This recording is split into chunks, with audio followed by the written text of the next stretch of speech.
Yeah, my name is Matt Swinney. I actually have several jobs. What I'm most known for probably is I run a company called Fashion by Texas. So we own Austin Fashion Week, Fashion by Dallas, and Fashion by Houston. They're the three largest fashion events in the state. I also have a little consulting company called Do Good Consulting, where we work with nonprofits on how to better fundraise through their own cultures. I'm in Austin, Texas. Start with your Fashion by Texas business. What are the major job duties when you're doing that? Yeah, so I'm kind of a serial entrepreneur. I've started several companies. So on that one, I kind of run everything, kind of jack of all trades, probably master of none.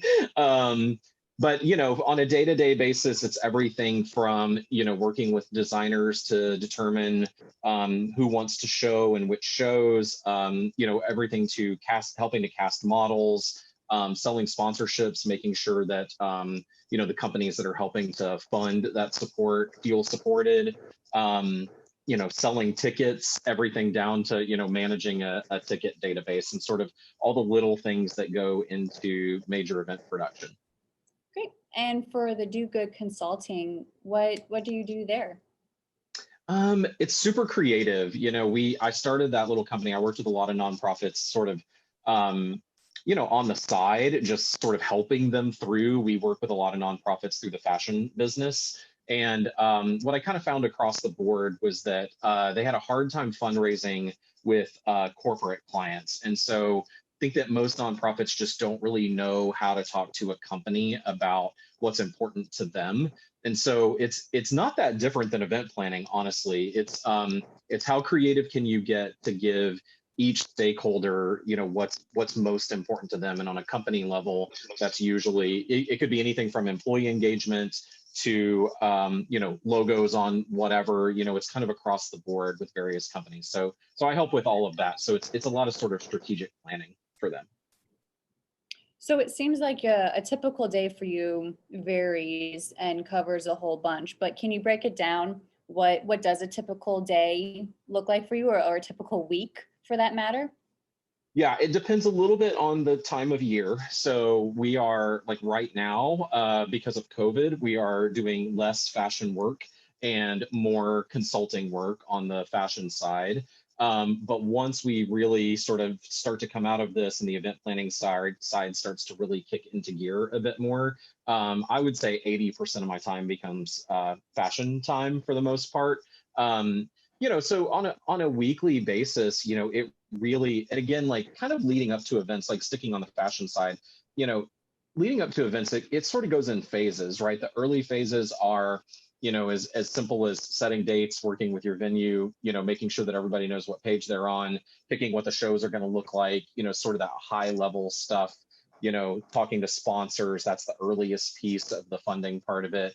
And then as you get a little closer to each of those events, you get more into the nitty gritty details. All the designers have been planned, but now it's how many looks are you showing? What do you need your models? Do you have specific model specifications that you need, so that when we go cast, we make sure we have people that you need, all the way down to which chairs are we going to use and which lighting packages are we going to use, those kinds of things.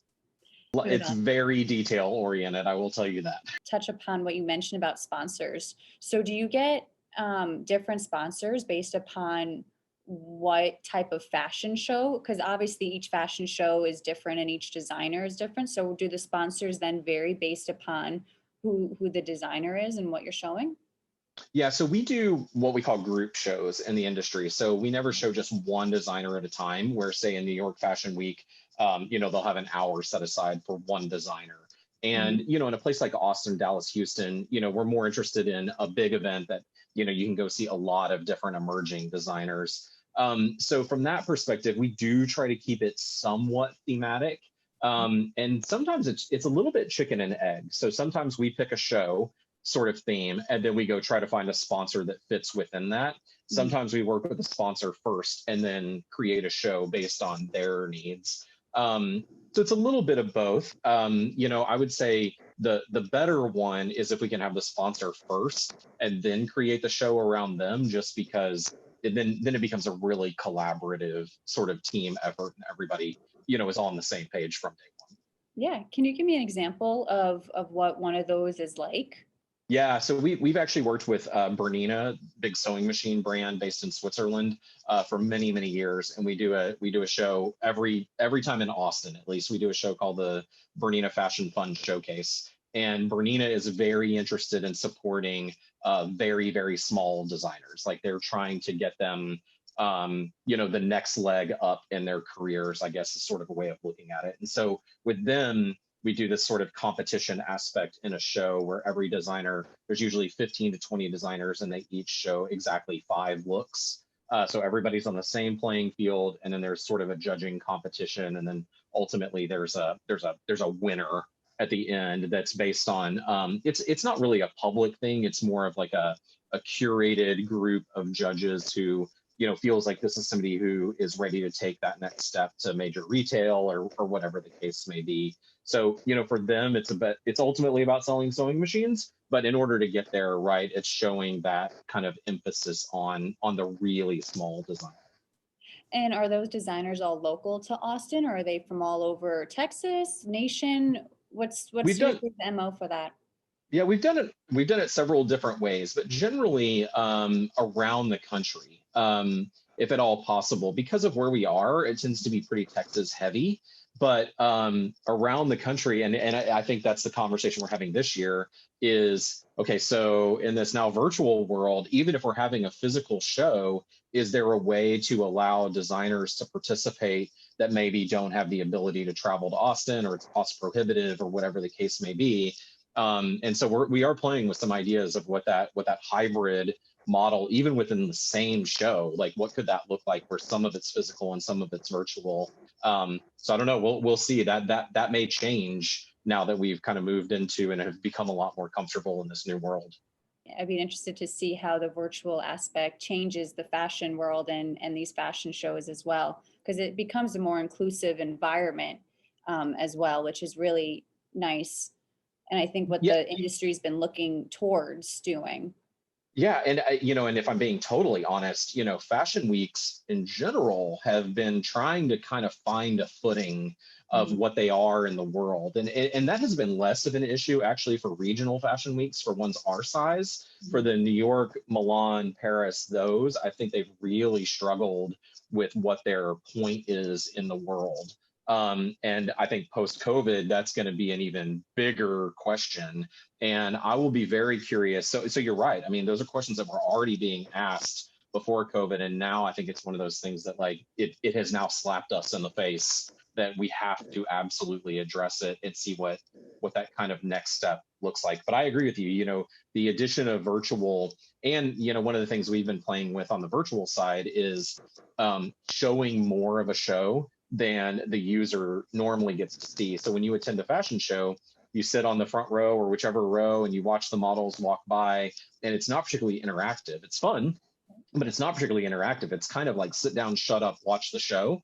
Mhm. And when you're in a virtual environment, in theory, you could turn on cameras and you can show what's happening backstage in real time. You can, like, some of those sort of Project Runway moments that you get to see on TV, but those happen in real life too, Mhm. not made for TV. And so being able to show some of that, I think is an interesting aspect and something we're sort of playing with, like what would that look like? And you're right, the equity of buying a very expensive ticket to come to a physical fashion show versus a free or very low price point where you can watch everything virtually on your own time, I think is a really unique concept for everyone, including the producer, where maybe there's revenue that we've never been able to grab before, or grandma in Chicago can watch their granddaughter show for the first time without having to travel to Texas to do so.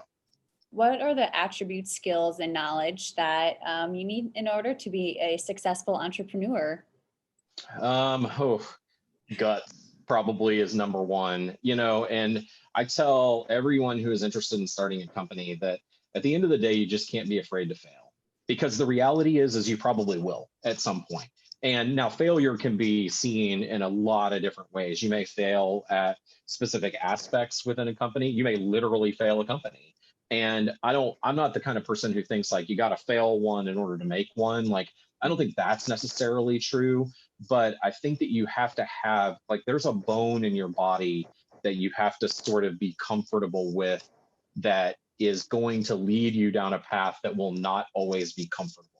And I think that is, to be an entrepreneur, I think that's the number one thing.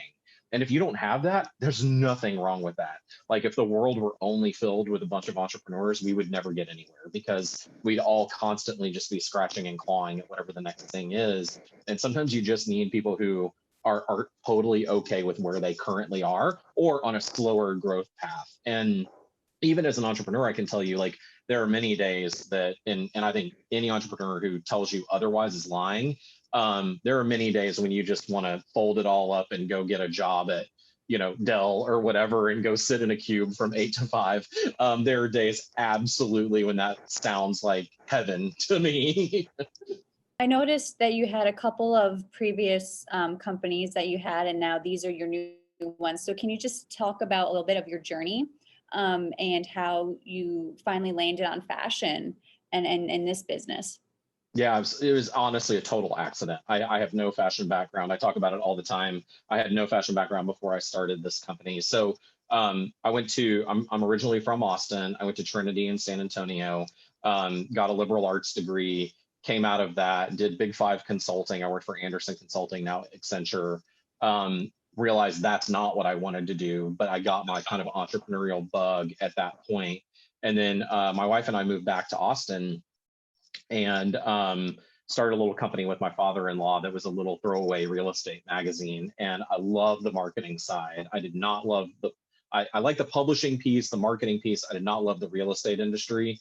So from that, sold that little company, and then started a company called Rare Magazine. We did, it's kind of a high-end lifestyle magazine, in 2004, I guess, and it did fairly well. And then 2008 hit, the big recession hit, and local publications were, it was just a tough time to be able to make that work.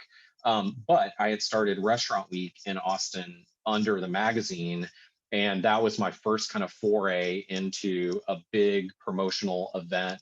How does media work? How do you sell tickets? How do you get participants, all of the sponsors, all of that stuff?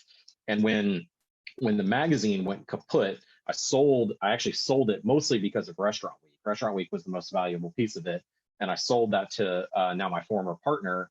And another partner came in and he said, "You seem to have a knack for this event stuff. What would a new company look like?" Started a company called Launch 787. This was early 2009. And it was meant to be sort of a large scale event production and promotions company. So we would create events from scratch. And literally see them through all the way to the end, and then we'd see what would work. And we were doing things in music, art, fashion, all kinds of things, sort of lifestyle in Austin. And the one that stuck was Austin Fashion Week. It did really, really well and kind of grew quickly over time. And then in 2014, I guess, sold off a piece and then brought in a new partner. That's when we expanded Austin, Dallas, Houston, and that's kind of where we are now. What is geography to you? I think it's a combination between sort of physical place and culture.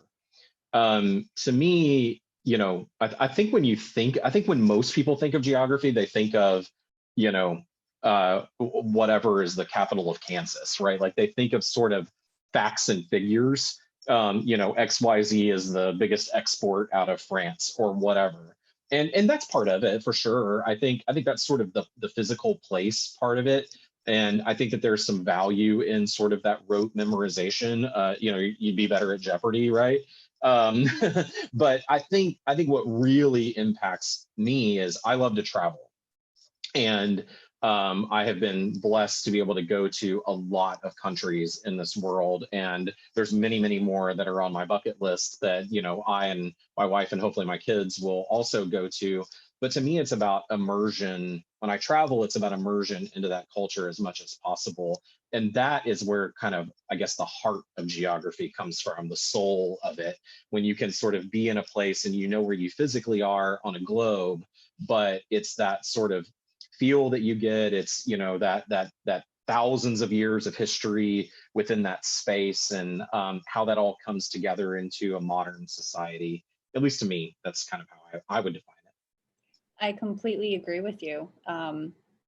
You know, that's the whole reasoning behind what we're doing, is that those finding out the capital, finding out the biggest export, that can be found on your cell phone now. So is Right. that really what needs to be taught in the classroom, and what needs to be considered geography? You know, we're trying to move on from that, and therefore doing stuff like this, powerful geography, where we're now using it to help us do jobs, to help us in our world, why understanding culture. So great Yeah. answer and great understanding. So how does geography assist you in what you do? I mean, I know this is meant to be a geography interview, and so this sounds like I'm brown nosing a little bit, but like I think it touches everything we do at the end of the day, especially in the fashion side. I talked about travels I've gotten to do. I've gotten to be on several delegations with the city of Austin, and I've been to Mexico, Pakistan, Egypt, Australia, all of those countries, and sort of fact-finding missions about what fashion looks like in those places, and then either bringing that to Texas, or Texas going there, or some kind of combination of that.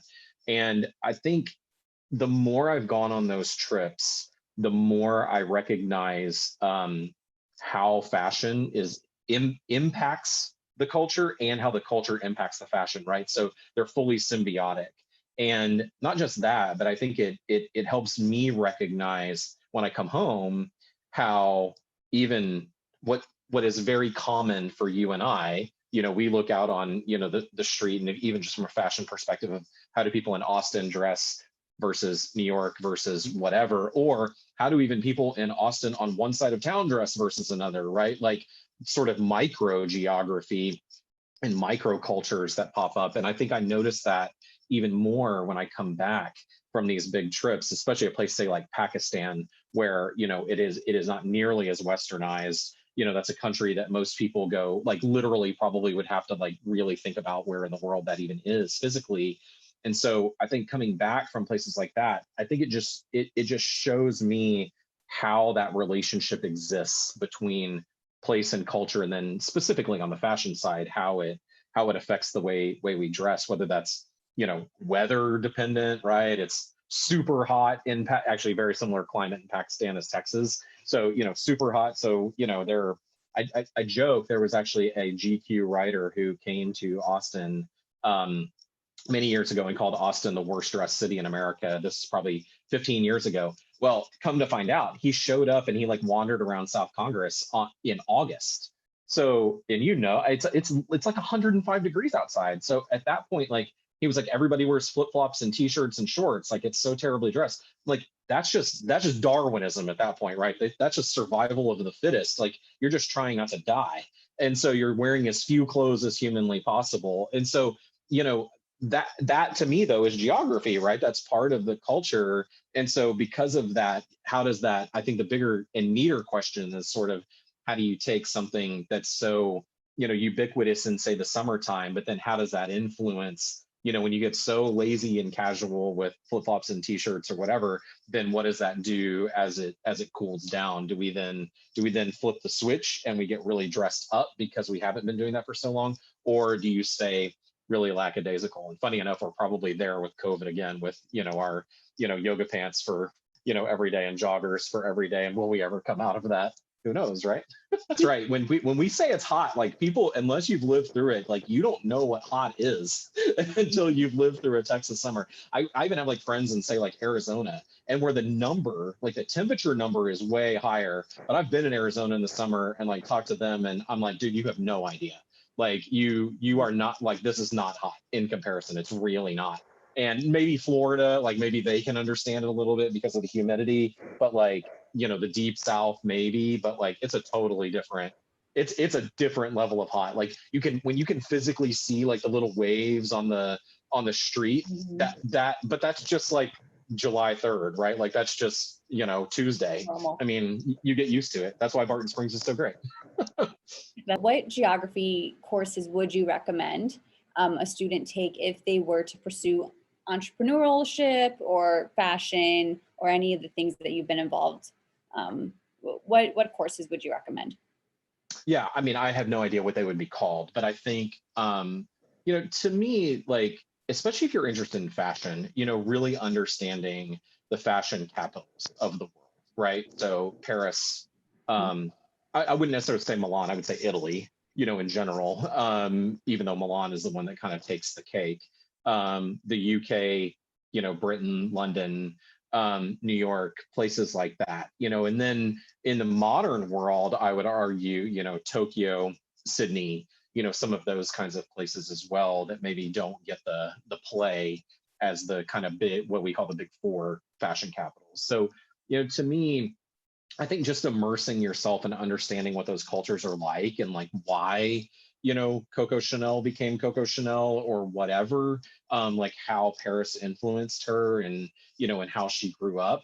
So I think those things are important. And then I would just argue, from a being a better rounded human being, I think I think in America in particular, we have a tendency, maybe not a younger generation, but we have a tendency to be sort of insular about America's the greatest, whatever. And like, it is it, I mean, like it's just different, right? It's its own thing. And so, and that's not a knock on Americans. It's just sort of how we're brought up. And so, to me, like until you've gotten out there and explored the world around you, and even if you don't have the ability or means or whatever to physically explore that world, the beauty is you have this, right? And this thing has some super cool stuff on it, that allow you, like I've been trying to like walk more, and I've been using this app that allows you to like take these like super long walks through like neighborhoods in other cities, right? And so the idea is that it like teaches you a little bit about like what you would be seeing if you were physically in that location. And like I've learned more about Rio de Janeiro than I ever knew, like just because I'm curious, I guess. And so to me, like I think any course that like allows you to sort of open that curiosity of, what does Pakistan smell like, right? And those are things that you can't do on a phone, right? But I think you can start to, in your mind, start to think of like, what is that? I've never been to Marrakesh, but like I can imagine what the spice market probably smells like, and that's a place like I hope like one day I can like get that. And I think once you've gotten that, like you never forget it. And so to me, just sort of that exploration of anything that allows that sort of, let your brain daydream and wander to these sort of far off places, I think is always valuable because you never know when you might end up there or have the opportunity to end up Right. No, absolutely. Um, wouldn't that be wonderful if we, were able to invent to smell a place, like a little scratch and sniff and smell there. the Yeah. Marrakesh spice market? Like Right. Elon Musk, get on it. Like Right. the No why kidding. why is this something that we haven't done yet? That's right. We need some smell-o-vision for place, right? Yes, absolutely.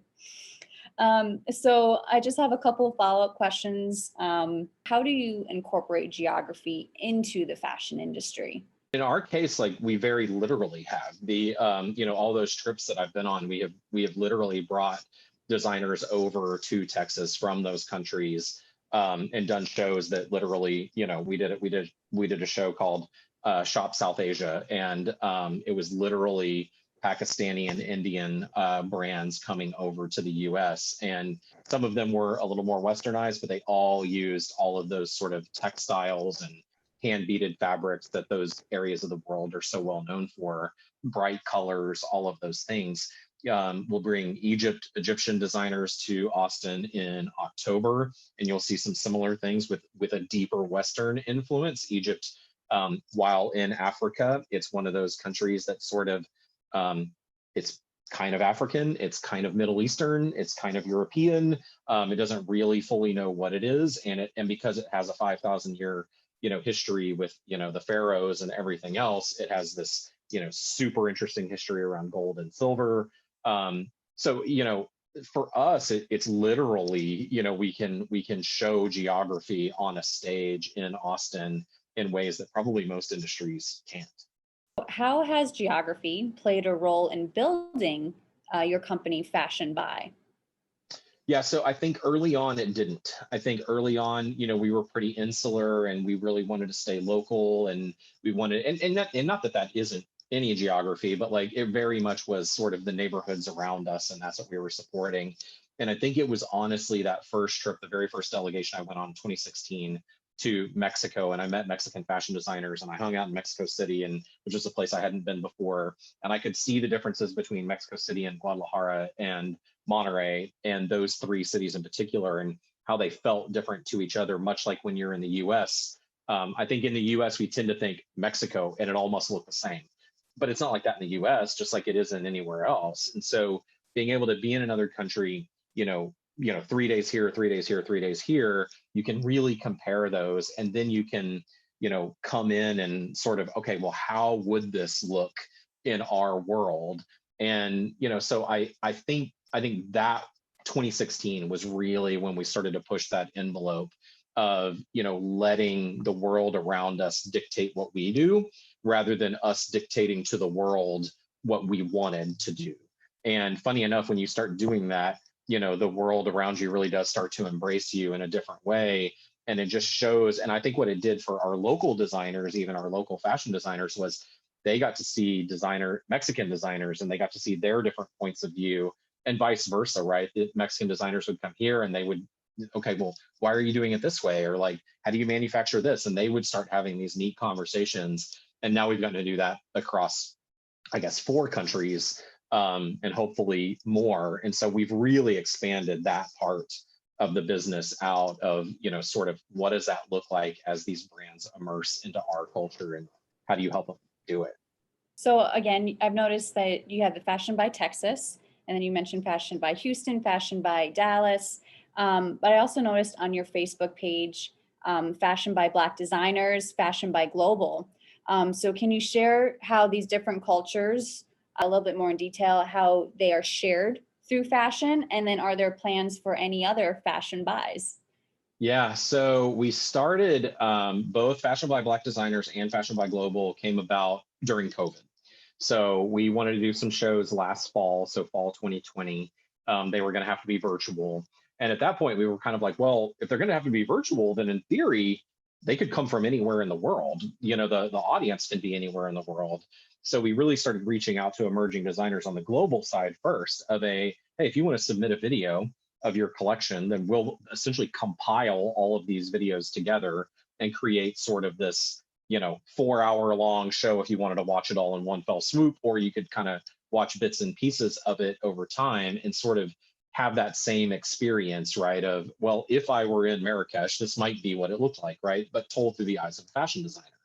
And then, frankly, George Floyd happened, all of those things happened. And one of the things that my wife and I had commented on for many years was, and even in Texas, was we were seeing this group of young designers, usually in their, late teens, 20s, early 20s, something like that, who were always buying into the very smallest collections, so the minimum amount of money invested as possible. But they were in many ways the most talented designers we had seen. And almost to a person, they were almost always Black. And we started, like, you just start putting 2 and 2 together and having some conversations with these designers. Well, how come you don't, do the bigger collections? How come, and it all came down to resources and everything else. So we'd always sort of talked about, there was a need and an opening for, Black designers, for whatever reason, to get a leg up, just to be seen on the same playing field, to be honest, because in the past, I don't think it's been seen that way. It's a very, like most industries in the US, right? It's very sort of white male dominated, even though most people don't think of fashion that way. That's the reality, is it really is dominated. And obviously I'm a middle-aged white man, so like I can only say so much on this subject, but what we can do is give the opportunity. And that's really what we wanted to do. And when you were virtual, you could do that with anybody. So I am excited to see sort of where that goes as we move into a physical world. I was also interested to see sort of how the public would react to it, and they reacted exactly as you would think they would, where 90% of people, kind of applauded the effort, and then 10% of people go, well, how come they get special treatment, right? And it does sort of open your eyes to this sort of, okay, that's fine. Like, and from my perspective, and maybe going back to the entrepreneur question, don't be scared to have people yell at you for no reason. Like, I mean, because sometimes it's not you, it's them. Like, it really, the customer is not always right, by the way. And so and we ran into some of that, and it was great to be able to see it. And I think a lot of the designers who participated in that sort of were glad that I could see that too, of like, this is what we deal with all of the time, and I'm glad that you're getting to notice it, because now you get to kind of see the world, and through standing in our shoes. And so yeah, I mean, to us, it's all about, and to me, it's always been about, how do you give the most impact to the people who most need it? And if I always sort of put that hat on, then I think we'll always have a great show. I applaud you for that effort, because I think Austin is a leader in a lot of things, just between South by Southwest and ACL and everything that we do here. So to have it on the stage at Austin Fashion Week and everything that you're doing, it's a great step forward. And I hope that it does go global, and other fashion people look into that and understand it for what it is. So Thanks. you said on there that you have a background in marketing and advertising, and you briefly mentioned that earlier. How was understanding geography and helping you succeed in marketing and advertising? I mean, I think that the obvious answer is you have to know who you're talking to at the end of the day, right? And I think we are seeing a lot of that in the United States right now, right? Like, these cultural shifts. And I don't know that most people would look at that and think the word geography, but that's what it is at the end of the day, right? It is a cultural shift. It's one culture clashing with another culture, for whatever reason. And it doesn't even really matter what the reason, or cultures coming together, right? Like, maybe to use the more positive aspect of that. And I think, to me, like, when you're talking about advertising and marketing, it's funny, I just saw a thing. So we're recording this right before the Super Bowl is going to happen this coming weekend. And I saw where several brands like Coca-Cola, Budweiser, some of the big stalwart Super Bowl brands are not going to run Super Bowl ads. And when asked about it, they basically said we couldn't find the right tone. Super Bowl ads typically were, they're funny, they're supposed to generate a chuckle. You want people talking about them the next day. And they basically came out and said, where we are right now as a society, like, we're just not there. Like, laughing about, frogs, croaking at each other in trees isn't where we are today. And give them credit that they can see that. And so from their perspective, they were like, so we don't want to take this funny approach because we don't think that's right. And we don't want to take a super somber approach because we don't want to feel like hopeless. And so we're having a hard time finding the tone. And in Coca-Cola's case, they just went through a big round of layoffs. So culturally, like, it's a bad look, right? To go through a big round of layoffs and then go spend, millions and millions, tens of millions of dollars on Super Bowl ads. And so I think so, going back to the original question, like, I think in advertising and marketing, it's all about knowing the audience, knowing who they are, what they're feeling in that, and it changes over time. And those brands have figured it out for this week, or just don't want to take the risk, which is fair. So I think it's just that, right? It's the, understanding the culture you're talking to. Like, I would never go do a show, even though I've been to Pakistan a couple times. I would never go do a show in Pakistan without a Pakistani partner, right? Like, I just don't know enough, right? I would have to live there, really immerse myself in that culture. Like, who am I to say that I know that culture after being there twice, right? And I think it's that at the end of the day, it's knowing your audience, and it's knowing sort of where they are in that moment in time, and being able to speak to them on that level. Can you give some insight into fashion in Pakistan? Because I know, or my misinterpretation, they're the one, or do they have to cover themselves? Do they have the burqa Is that So yeah, correct? so do they have to? No. So like Saudi and some of those countries are much, much more strict. However, Pakistan is a Muslim country, so it's an interesting country because it borders India, Hmm. was once part of India.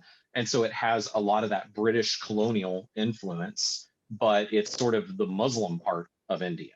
And so India is Hindu primarily, Pakistan is Muslim, and then it borders Afghanistan, which is, very strict, kind of, you know, Al Qaeda, that sort of world, the Taliban.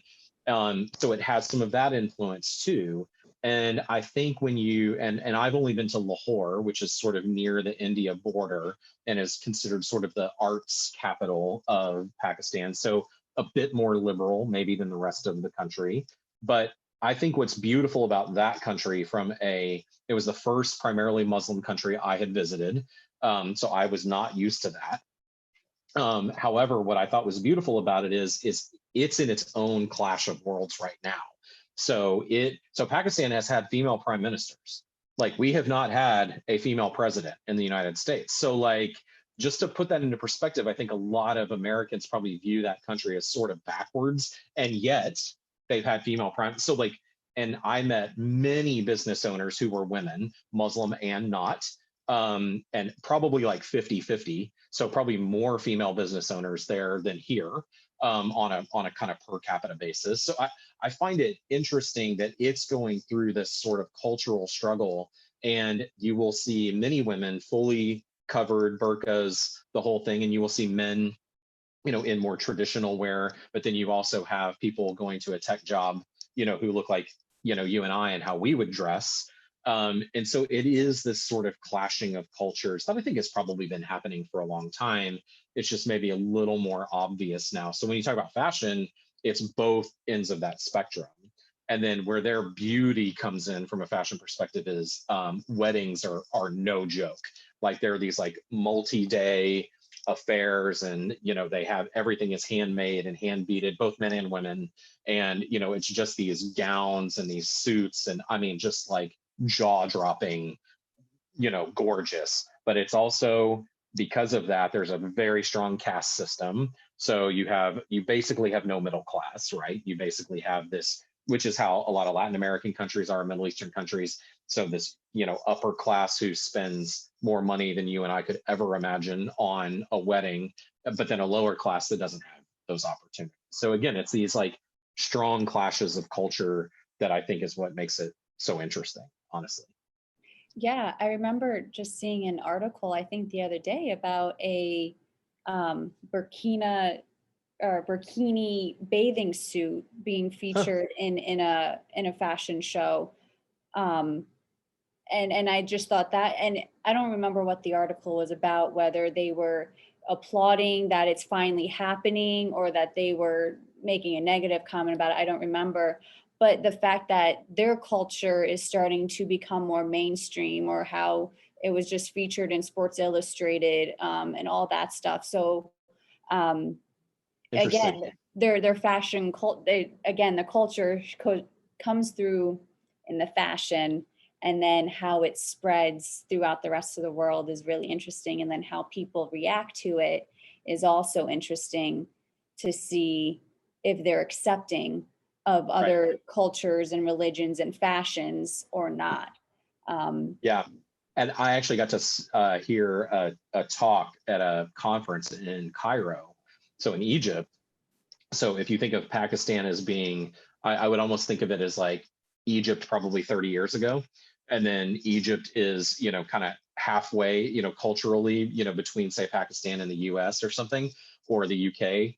And Egypt, same thing, a lot of colonization from the UK, from Britain, under the Queen's rule for many, many years.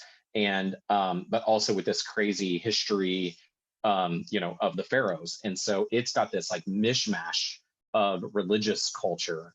And I got to hear these three women speaking on this panel.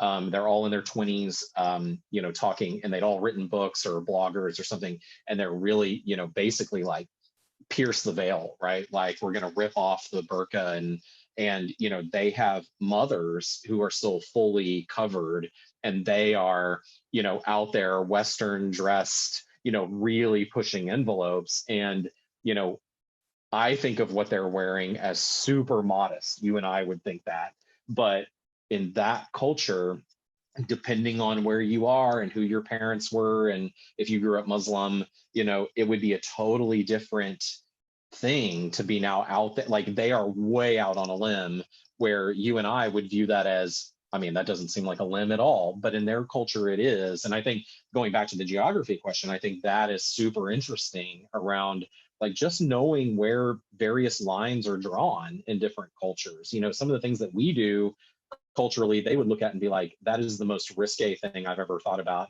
And again, to you and I, we're like, that's Tuesday, right? Like, that's just walking down the street in Austin. And it's just an interesting, like, seeing where those lines are drawn. And then again, when you're in those countries, of being respectful of them and understanding that, like, my wife was in Egypt, and she had a scarf, like a headscarf, and she would put it on when it made sense, right? Like, when it felt like that's what you should do. My last question is about supply chains and the fashion supply chain. It could be unpredictable based upon the demand, fashion trends, having different varieties. So how can geography be used to make the fashion supply chain less complex, a lot more environmentally sustainable, and yet still be profitable? I know that there's a push towards sustainable clothing and using those type of fabrics, but how will geography help with that? And does the fashion industry, can they make that sharp turn towards that in the future? Unfortunately, I fear we can't make that sharp turn. Like, we've already gone too far down the rabbit hole. And, for those who don't understand that piece of it, the problem is, everyone's heard the term fast fashion. And the problem is we've gotten so used to it that you can buy a $5 t-shirt at Old Navy or H&M or whatever. And so then you start to look at it and go, well, then why would I ever spend more than $5 on a t-shirt? Well, I'll tell you why. Because that $5 t-shirt has a cost associated with it. And that is, probably a small child in Indonesia, getting paid cents on the dollar for their time in bad working conditions with smoke polluting the air around them. And it just, so the problem is we as a consumer have to change that. It can't change in the industry. Like, we have to say, we're not going to buy that anymore.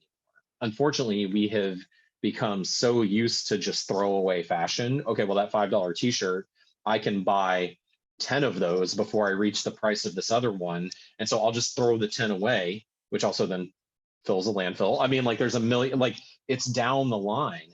But if there will always be businesses out there that will constantly capitalize on that, right? Of the, well, that's what you want as a consumer, so we're going to give it to you.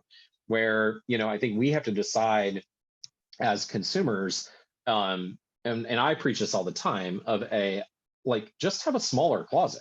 Like, have fewer things that you really love, and then not many things that you don't. And if everyone really thought like that, then you would spend more on fewer things, and you probably would have the same annual spend that you did in the year prior. So you're not spending any more money. You're just buying higher quality merchandise that was not made by an 8-year-old in Indonesia, that was done under, reasonable working conditions, in an environmentally friendly factory, as good as that can be right now, all of those things, right? And so I think when we talk about place, in an ideal world, you're going to have everything manufactured as close to you as possible. Well, in fashion, that's not realistic, and so, at least not immediately, because the cost, if you were to make everything, we all want to buy American-made products, right? But at the end of the day, you're also going to pay 20 times, because we do have better working conditions, and we have some would argue that we don't, but in theory, we have a better minimum wage. We have better working conditions, all of those things. And so we have to sort of figure out as consumers what the trade-offs are that we're willing to make. And I think it's just, at the end of the day, it comes down to education. And the more people can talk about what that is, and, really try to sway opinion on, why you don't want to buy that $5 t-shirt. Yes, it's better on your pocketbook, but it's worse in a million other ways. And And at the end of the day, it comes back to, you know, do you care about other people? I mean, as terrible as that sounds, but like, if you do, you know, or you care about the environment around you, then these are the things you have to ultimately cut out. And what's interesting is we've seen that shift in the food industry, right? Like a lot of people, I mean, we haven't made the full shift, but there's a huge number of people, at least Americans, who really are focused on, I will pay more for, you know, this for whatever reason, right? Because it's less processed, it, you know, was created, you know, or it's, you know, from the ground or whatever the case may be, farm to table restaurants, ranch to table restaurants that have opened up and, you know, that are down the street, right? Like we literally garden right here at our restaurant and we use as much of that as we can, all of those things. And you are seeing that some in the fashion industry. We're here in Austin. There's a couple companies that are doing some really cool sustainable stuff where they literally work with a farm and they use offshoots from the farm to create dyes. So plant-based dyes, you know, they're fine on your skin. It's all organic and natural and all of these things. And so like being able to kind of cross industry, I think is really interesting. And, you know, using farming as a tool for fashion, you know, where does your cotton come from? I mean, at the end of the day, this all came from a natural source, unless it's a synthetic fabric.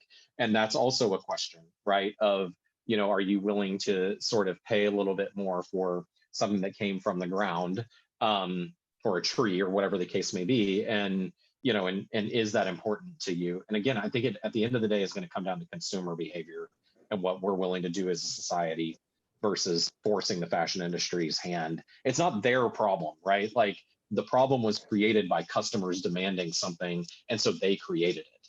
And, you know, so to me, it's a little bit of a symbiotic thing where the industry is just reacting to the consumer. And I'm not saying they should or shouldn't, but that's naturally what's going to happen. How can we support all the fashion designers that you've showcased over the years? Yeah, so that's the trickiest part. There is no like kind of shopping mall of emerging designers. It's something we've like played with off and on over the years. I would say once we announce our lineups, really just going through our website and kind of exploring those designers as we announce those is probably the best way. Or, I mean, frankly, if you're here in Austin, just Google Austin fashion designers. Like there's a ton of them out there, and you know, and to me, whether they've shown with us or not isn't the point. It's more about supporting our local designers as much as we can. And by the way, I want to be clear on like how I vision local. As I've gone around to all of these different countries, like I view like the friends I've made in Adelaide, Australia, those are local designers. They're local to Adelaide, but like they are still sort of one-man shop, creating from scratch, you know, making things by hand. So to me, if you live in Austin and you buy a designer from around the world that is doing those kinds of things, you are shopping local. To me, like you are supporting a small business owner in a way that is not, you know, necessarily going to the Gap and buying something there. So I don't think anyone should ever view local as literally the person down the street in your town. I think it can be viewed as that type of person anywhere. The goodness of globalization. That's Local right. can be anywhere. That's right. That's right. Well, Matt, thank you so much for this interview and for talking to me today. It was a real pleasure and really great insight into the fashion industry and what's going on just north of me. I can't wait to hopefully attend a fashion show and see what's going on and all that good stuff. Yep. Sounds great. I can't wait till we can actually have them again. That will be fantastic. Well, I wish you all the best. Good luck. Thank you. And again, thank you again so much for doing this. I appreciate it. I'm glad. Thank you, Joanne. so much. I appreciate it. All right. Take care. Bye. Bye-bye.